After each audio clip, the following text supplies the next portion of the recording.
اے ایمان والو، تمہارے لیے حلال نہیں کہ تم زبردستی عورتوں کے وارث بن جاؤ، اور عورتوں کو اس نیت سے روکو نہیں کہ جو مہر تم نے انہیں دیا تھا اس میں سے کچھ لے لو، سوائے اس صورت کے کہ وہ کھلی بے حیائی کا ارتکاب کریں، اور ان کے ساتھ اچھے طریقے سے گزر بسر کرو۔ پھر اگر وہ تمہیں ناپسند ہو تو ہو سکتا ہے کہ کوئی چیز تمہیں ناپسند ہو، اور اللہ اس میں بہت بلائی رکھ دے۔ اسلام سے پہلے اہل عرب کا یہ دستور تھا کہ لوگ مال کی طرح اپنے رشتہ داروں کی بیویوں کے بھی وارث بن جاتے تھے، پھر اگر چاہتے تو مہر کے بغیر انہیں اپنی زوجیت میں رکھتے، یا کسی اور کے ساتھ شادی کر دیتے اور ان کا مہر خود لے لیتے، یا انہیں آگے شادی نہ کرنے دیتے بلکہ اپنے پاس ہی رکھتے تاکہ انہیں جو مال وراثت میں ملا ہے وہ ان لوگوں کو دے دیں، اور تب یہ ان کی جان چھوڑے، یا عورتوں کو اس لیے روک رکھتے کہ یہ مر جائیں گی تو یہ روکنے والے لوگ ان کے وارث بن جائیں، الغرض وہ عورتیں ان کے ہاتھ میں بالکل مجبور ہوتی، وہ اپنے اختیار سے کچھ بھی نہیں کر سکتی تھی۔ اس رسم کو مٹانے کے لیے یہ آیت نازل فرمائی گئی۔ حضرت عبداللہ بن عباس رضی اللہ تعالیٰ عنہ نے فرمایا، یہ آیت اس شخص کے متعلق ہے جو اپنی بیوی سے نفرت رکھتا ہو اور اس کے ساتھ بدسلوکی اس لیے کرتا ہو کہ وہ پریشان ہو کر مہر واپس کر دے یا مہر معاف کر دے۔ اس سے اللہ تعالیٰ نے منع فرما دیا۔ ایک یہ قول ہے کہ لوگ عورت کو طلاق دیتے، پھر رجوع کر لیتے، پھر طلاق دیتے،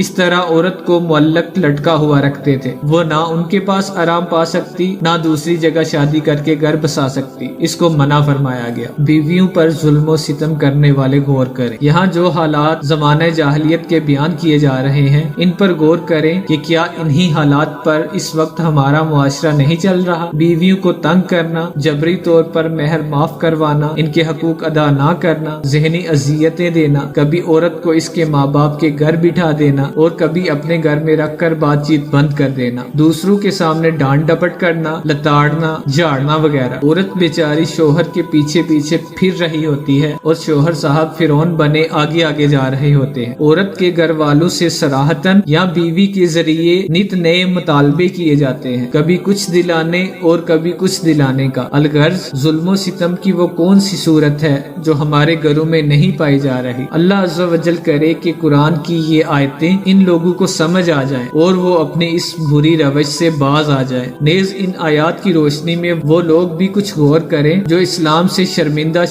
سے رہتے ہیں اور ڈکے چھپے الفاظ میں کہتے ہیں کہ اسلام میں عورت پر بہت سختیاں ہیں۔ وہ دیکھیں کہ اسلام میں عورتوں پر سختیاں کی گئی ہیں یا انہیں سختیوں سے نجات دلائی گئی ہے، اور جو فرمایا ہو سکتا ہے کوئی چیز تمہیں ناپسند ہو۔